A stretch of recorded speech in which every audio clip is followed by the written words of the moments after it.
नमस्कार सर जी। जी नमस्कार। आप जो है मुखर्जी नगर में बच्चों को आईएएस पीसीएस की सिविल सर्विसेज की तैयारी करवाते हैं। मुखर्जी नगर से आप हैं जी और आपसे आज हमारे यहाँ आप आए, हमारे लिए बड़े सौभाग्य की बात है कि हमारे दैनिक अयोध्या टाइम्स चैनल पे आप आए और जो है आप बच्चों के बारे में कुछ जानकारी देंगे, मुखर्जी नगर में क्या कैसे है सिविल सर्विसेज के बारे में। और आज का हम जो आपसे प्रश्न पूछना चाहते हैं अब वो ये है कि वर्तमान समय में सामाजिक अपराधों के संबंध में यह देखा जा रहा है कि नवयुवकों की जो भूमिका को आप किस तरह से, किस रूप में देखना चाहते हैं? निश्चित रूप से किसी देश में जी जो युवा शक्ति है वो मुख्य एसेट है। जी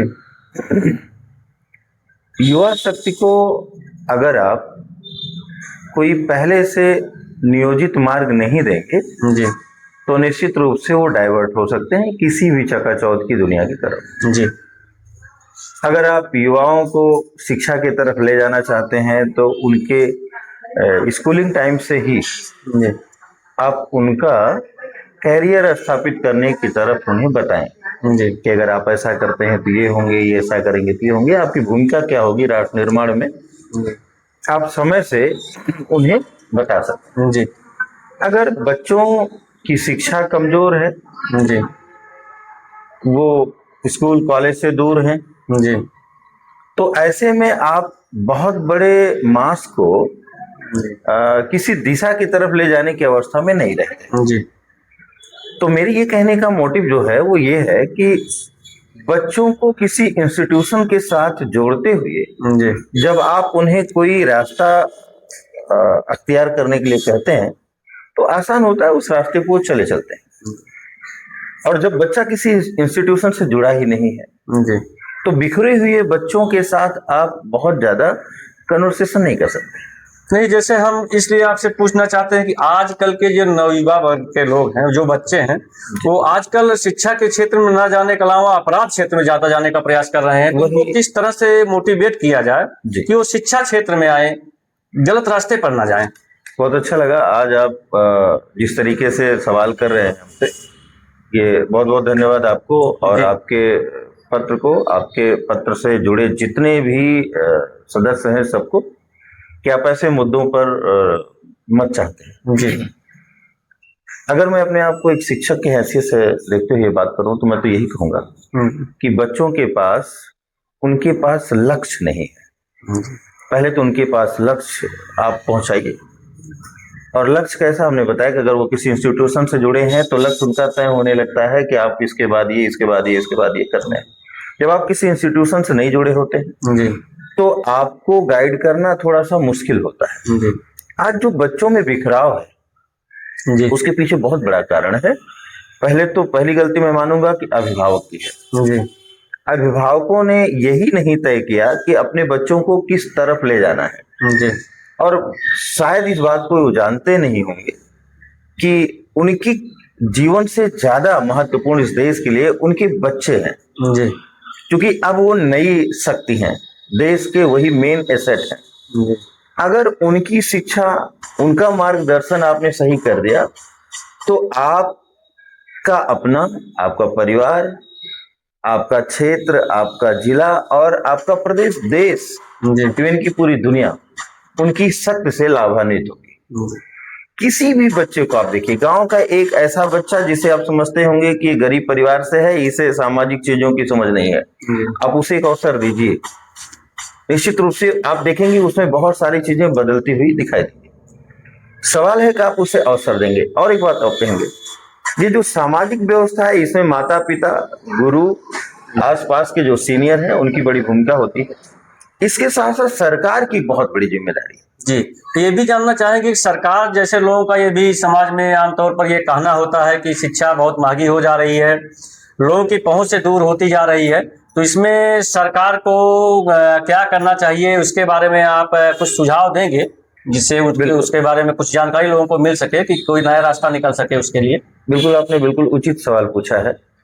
ये सरकार की ही जिम्मेदारी है और आपके संविधान में भी, जी, आपके मूल अधिकार में भी और नीति निर्देशक तत्व में भी जी, शिक्षा की बात स्पष्ट तौर से कही गई। अनुच्छेद 21 के तहत भी जी अगर आप देखें तो शिक्षा हर किसी बच्चे का मूल अधिकार है, जी ये उसका फंडामेंटल राइट है। बच्चे को शिक्षित करना माँ बाप के साथ साथ सरकार की जिम्मेदारी है। जी सरकार को ये चाहिए कि बच्चे को संभव हो तो निःशुल्क शिक्षा की व्यवस्था की जाए, जी क्योंकि आप किसे पढ़ा रहे हैं? अपने ही देश के नौजवानों को। जी यही अपने देश के नौजवान जब कल किसी स्किल के साथ ऊपर उभर के आएंगे तो उनकी स्किल का फायदा आपके देश को होगा। बिल्कुल। तो आप अगर उनको स्किल नहीं देना चाहेंगे, उनको अच्छे से शिक्षा नहीं देना चाहेंगे, तो पहली कमी तो सरकार की मानी जाएगी, जी क्योंकि आम आदमी या कोई अभिभावक बहुत बड़ी संस्था अपने बच्चे के लिए तो नहीं खड़ा कर सकता, संभव नहीं है। कहीं ना कहीं सरकार के पास जो शक्ति है, जो उसके पास बजट है, जी उस बजट के द्वारा ऐसे स्कूल संस्थानों का वो निर्माण करें जिसमें पैसे अगर लगे तो बहुत कम हो, जो हर किसी के क्षमता के अंदर आए। जी अगर ऐसा नहीं हो रहा है तो निश्चित रूप से जो कम क्षमता, जिनके पास अर्थव्यवस्था कम है, छोटी है, तो ऐसे अभिभावक के बच्चे उस शिक्षा से महरूम रह सकते हैं। तो हम एक चीज़ और जानना चाहेंगे, जैसे अगर सरकार की नीतियां कुछ बदलें, जो प्राइवेट कॉलेजेज हैं उस पे कुछ रोकथाम लगाए, उसके बारे में कुछ संशोधन करें, जो सरकारी विद्यालय हैं जो अभी जर्जर अवस्था में काफ़ी विद्यालय ऐसे चल रहे हैं, अगर उसको सरकार कुछ सुधारने के बारे में सरकार को अगर कुछ ऐसा करना चाहिए कि जिससे जनता का भला हो, क्योंकि जनता यानी नवयुवक जो है हमारे वही देश के भविष्य हैं, चाहे वो राजनीति के लिए हो या देश के किसी विकास के लिए हो। तो इसके बारे में आप क्या सुझाव देना चाहेंगे?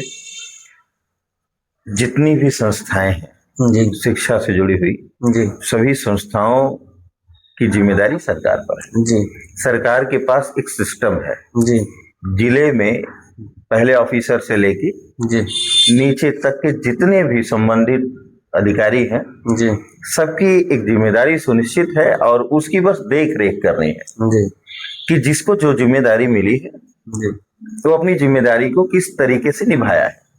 अगर उसकी जिम्मेदारी निभाने में कहीं कोई त्रुटि हो तो उस संबंधित ऑफिसर पर एक्शन होना चाहिए। जी मैं नहीं कहता कि उन्हें आप हटा दीजिए, लेकिन निश्चित रूप से इस तरीके का एक्शन हो जहां वो मजबूर हो अपने निमित्त कार्य के लिए। जी अगर संबंधित ऑफिसर अपने निमित्त कार्य पर आज आ जाएं जी तो निश्चित रूप से शिक्षक अपने काम पे तुरंत लग जाएंगे। जी और एक चीज और आप देख रहे होंगे, शिक्षा जगत में जुड़े हुए जो लोग हैं, खासतौर से शिक्षक, जी उनकी भूमिका अगर देखी जाए तो मतलब विभिन्न क्षेत्रों में है।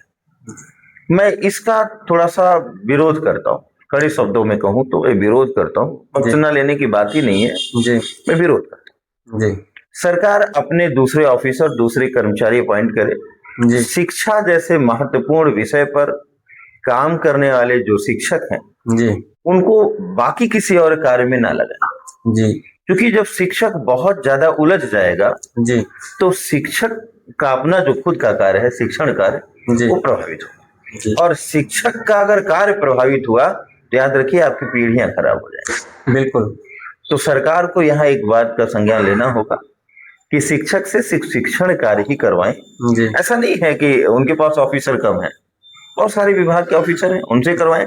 और नहीं, जो कार्य मान लीजिए 1 महीने में करवाते हैं, शिक्षक को इन्वॉल्व करते जी तो वही कार्य 2 महीने में होगा। पर क्या पड़ता है, कम से कम हमारी शिक्षा व्यवस्था तो प्रभावित नहीं होगी। जी जो गरीब परिवार से आए हुए बच्चे हैं, अगर उनका स्किल रुकता है तो याद रखिए आप भारत को बहुत पीछे लेके चले जाएंगे। जी भारत को पीछे कैसे नहीं ले जाएंगे? अगर बच्चा ही आगे का भविष्य है और वही मान लीजिए शिक्षित नहीं हो पाया, जी तो वो तो आपके देश के ऊपर बोझ बन जाएगा ना, जहां उसके द्वारा कुछ निर्मित होने वाली बात थी। जी अब वो निर्मित होने के बजाय वो इस देश की व्यवस्था पर बोझ बनता जाएगा। जी तो कहीं ना कहीं सरकार को इस तरफ ध्यान देने की आवश्यकता है और देना भी चाहिए। हाँ, जैसे एक बात और है, सरकार जो है, जैसे कानून तो है, संविधान तो है, लेकिन क्या ये शिक्षा की वजह है या तो लोग अशिक्षित हैं जो कि कानून का पालन नहीं करते हैं, गलत रास्ते पर जाते हैं और इसके अवज में तमाम बुराइयां आती हैं जो कि समाज में देखने में आ रही हैं। लगता तो है कि हमारा देश आगे बढ़ रहा है, लेकिन वास्तविकता इसकी क्या है कि ऐसे अगर सही से उसके बारे में गौर किया जाए तो हमारा देश आगे बढ़ने में शायद ही ऐसा कहा जा सकता है बढ़ रहा है, क्योंकि लोग बुराई के रास्ते पर जा रहे हैं, कानून को कितना भी मजबूत किया जा रहा है सरकार की तरफ से, लेकिन उसका लाभ मिल नहीं पा रहा है जनता को जिस तरह से चाहिए। लोग प्रशासन को मानने को तैयार नहीं है। तो इसकी क्या वजह? इसकी वजह हो सकता है शायद शिक्षा ही हो, ये लोग शिक्षित कम है, ऐसी वजह हो सकती है। इसके दो बारे में तीन बातें हैं, आप गौर से देखिएगा तो बहुत शिक्षित लोग भी जी आपने देखा होगा बहुत बार कि लोग मोटरसाइकिल से जा रहे हों जी और देखेंगे आप दो बार ऐसा होगा कि दो तीन लोग एक साथ बैठे हुए होंगे। जी जी दो तक तो चलाऊ है, तीसरा क्यों बैठा हो? जी अगर वो तीसरा बैठ गया, पुलिस वाले ने रोक लिया, तो पुलिस वाले को वो इस तरीके से धमकाते हैं कि पुलिस वाला बेचारा चुप हो जाता है। जी तो आपको लगता है कि आप बहुत अच्छा करके पुलिस वाले को धमका के आगे जा पाए, जी ये गलत है। आप ही की सुरक्षा के लिए रोक रहा है। दूसरी बात, मान लीजिए आप अकेले जा रहे हैं और हेलमेट नहीं लगाए, पुलिस वाले ने रोक लिया, आप किसी से फोन पर उसे बात करवाते हैं, वो मजबूर होता है, आपको जाने देता है और आपको लगता है कि आप तो बहुत अच्छा काम कर गए। जी एक्चुअली आप ही गलत हैं। जी इस पर आप खुद विचार करिए। और किसी भी लोकतंत्र में जी अगर व्यवस्था माने कानून, अगर किसी व्यवस्था का दुरुपयोग हो रहा है जी तो याद रखिए कि वह लोकतंत्र फिर लोकतंत्र के रूप में रहा नहीं। जी क्योंकि लोकतंत्र में कानून की सबसे महत्वपूर्ण भूमिका है और अगर कानून का पालन ही नहीं तो लोकतंत्र फिर क्या है? तो लोकतंत्र। जी। तो इसमें गार्जियन की भी कोई भूमिका होनी चाहिए? निश्चित रूप से गार्जियन को निश्चित रूप से ये बात देखनी चाहिए कि अगर घर से बच्चा गाड़ी से निकलता है जी तो गाड़ी से संबंधित जितने एसेसरीज हैं, हेलमेट से लेके तमाम चीजें उसके पास हैं कि नहीं है। जी नहीं है तो जरूर उसे खरीद के दें।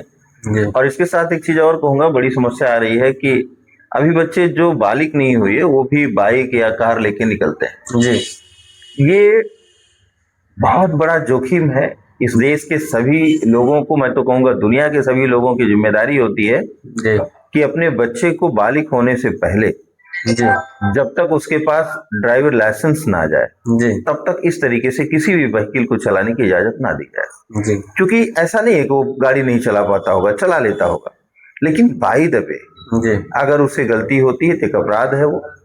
दूसरी बात, उसके द्वारा अगर कोई एक्सीडेंट किया जाता है जी तो जरूरी नहीं है कि सामने वाला ही क्षतिग्रस्त हो, जी उस बच्चे को भी कहीं ना कहीं क्षति हो सकती है। जी इसका मतलब है कि आप अपने बच्चों के प्रति खुद जिम्मेदार नहीं। जी ये बहुत बड़ी गलती है, बहुत बड़ी भूल है। जी। नहीं, समाज में तमाम बुराइयां हो रही हैं, कम उम्र के बच्चे गाड़ी चला रहे हैं। अब आज के समय में गार्जियन क्या सोचते हैं कि अपने बच्चों को ज्यादा दिखाने की कोशिश कर रहे हैं कि हमारा बच्चा बहुत एडवांस हो चुका है या इसकी वजह है। कोई भी ऐसी बात होती है तो सरकार के ऊपर दोषारोपण करते हैं कि सरकार ने ये नहीं किया, सरकार ने वो नहीं किया। तो इसमें सबसे महत्वपूर्ण भूमिका क्या होती है कि उनको हम सही रास्ते पर ले आए। बिल्कुल सही बात, बिल्कुल सही बात आपने कहा कि कहीं ना कहीं अभिभावक को पहले चाहिए जी कि वो अपने बच्चे के विकास को लेके मतलब उस पर ध्यान दें और वो कैसे चल रहा है, क्या कर रहा है, कब आता जाता है, तमाम चीजें रोज उसे वॉच करने की जरूरत है। अगर वो खुद वॉच नहीं करेंगे तो पुलिस इतनी थोड़े नहीं कि हर जगह पुलिस उपस्थित हो पाएगी, ये जिम्मेदारी तो उनकी बनती है। तो अब आप जो है आज के चैनल में थोड़ा सा और बताइए। आप हमारे प्रश्न आपसे और पूछना चाहते हैं, महिलाओं से संबंधित है। अपराधों में पुरुषों की भूमिका को किस रूप में देखा जा सकता है? देखिए, भारत पुरुष प्रधान देश है जी और मैं तो ये कहूंगा कि अगर इतिहास में जाऊं जी तो सैंधव काल में कहा जाता है कि महिलाओं की भूमिका बड़ी अच्छी रही, जी मात्र सत्तात्मक सत्ता रही है वहां भी, जबकि मेरी नजर में क्वेश्चन मार्क है। पुरुष प्रधान इस देश में पुरुष हमेशा अपने अपने आप को ताकतवर, या ये कहिए कि वही अपने आप को नीति नियंता मानता रहा। जो उसने कहा, जो उसने सोचा वही कानून है। जी इस तरीके के जो सोच के लोग हैं, जी उन्हें इस सोच से ऊपर उठना होगा। जी बेटियों को भी, महिलाओं को भी हम अपने बराबर सम्मान की स्थिति पर रखें जी और उनकी बातों को नजरअंदाज न करते हुए जी उसको आप समझने की कोशिश करिए, उस पर वजन दीजिए। जी हो सकता है वो जो बात कही जा रही है उनके द्वारा वो आपके परिवार में सुख समृद्धि और शांति की वजह बन जाए। जी जब कई बार आप हर हाल में उन्हें महत्वपूर्ण न मानते हुए उन्हें इग्नोर करते हैं जी तो आप ही के द्वारा पहली गलती तो यही है कि आप एक मात्र शक्ति को दबाने की कोशिश कर रहे हैं। ये अपने आप में एक अपराध है। जी निश्चित रूप से आप ही दो लोगों में, पति पत्नी में, जी इस बात की समस्या बनी रहेगी कि आप हमारी इज्जत नहीं करते, जी हमारी भूमिका आपके लिए जी बहुत कम है। ऐसा नहीं है, जी उनको आप महत्व दीजिए। और पुरुष सदियों से ये अपराध करता रहा। जी मैं चाहता हूं कि इस अपराध से वो अब बाज आए जी और महिलाओं का सम्मान करे, जी बेटियों का सम्मान करे। और सम्मान के साथ एक चीज और कहूंगा कि सम्मान का भी एक तरीका है। जी सम्मान किस तरीके से किया जाना है और कब तक किया जाना है, कहाँ तक जाने दिया जाए, जी इसका भी ध्यान रखना जरूरी है। क्योंकि हम मानते तो हैं बेटी बेटे एक जैसे, एकदम ठीक है, जी लेकिन कहीं ना कहीं बेटी शारीरिक रूप से कमजोर होती है। जी तो उस पर भी इस चीज का हमें ध्यान रखना होगा कि कहीं ना कहीं उसके मतलब शारीरिक कुशलता या और भी मान लीजिए तमाम आप क्षेत्रों में देखेंगे कि बेटियों को हम अग्रसर तो करते हैं, जी लेकिन उनकी सुरक्षा का ख्याल कई बार हम नहीं करते। जी तो उनकी सुरक्षा का भी ख्याल रखना है, परिधान से लेकर तमाम और पक्षों में भी जी हम उनकी आजादी पर ध्यान रखते हुए आजादी दें। जैसे एक शब्द आपको बताऊं, संविधान में मूल अधिकार के विषय में कहा जाता है कि मूल अधिकार हर नागरिक को प्राप्त है, जी परंतु उसके साथ एक शब्द कहा जाता है कि युक्त युक्त निर्बंधन। जी जैसे आपको आजादी तो है बोलने की, जी लेकिन एक बाउंड्री के बाद नहीं। जैसे मैंने कहा कि ठीक है, बेटियों की आजादी शिक्षा में होना चाहिए, जी बेटियों की आजादी उनके निर्माण में होना चाहिए, जी लेकिन बेटी अगर बेपरवाह तरीके से, बेटा बेपरवाह तरीके से बढ़ रहे हों, जी तो उस स्थान पर भी दोनों को रोकना है। ऐसा नहीं कि बेटी को नहीं रोकना है, बेटी और बेटे दोनों को रोकना है। जी तो आजादी इस लिहाज से दिया जाए कि ताकि उनका सर्वांगीण विकास हो। जी कहीं ऐसा ना हो कि दूसरे किसी रास्ते पे जा रहे हो और हम उनकी आजादी ना रोककर उनको जाने दें और बाद में हमें पछतावा और समाज को उससे नुकसान। जी तो बहुत बहुत धन्यवाद आपका, आप हमारे चैनल पर आए और देशवासियों के और नवयुवकों के लिए इतनी अच्छी आप जानकारी दी, बच्चों के लिए, बालिकाओं के लिए कि क्या होना चाहिए। बहुत बहुत धन्यवाद आपका। बहुत बहुत धन्यवाद, आपने हमें बुलाया। आपके सभी दर्शकों को मैं राकेश वर्मा अपनी तरफ से बहुत बहुत धन्यवाद देता हूं और बधाई देता हूं कि आप अपने इस संस्थान को, आप अपने इस पेपर को खूब आगे बढ़ाइए और आपके पेपर के जरिए लोग लाभान्वित हों, लोगों की सोच बदले, लोग शिक्षा की तरफ आगे बढ़ें, लोग तमाम पक्षों में जागरूक हों। आप लोगों की, आपकी पूरी टीम की ये जो महत्वपूर्ण भूमिका है, उसको हम अपने तरफ से फिर से एक बार बधाई का पात्र मानते हुए आपको धन्यवाद देते हैं।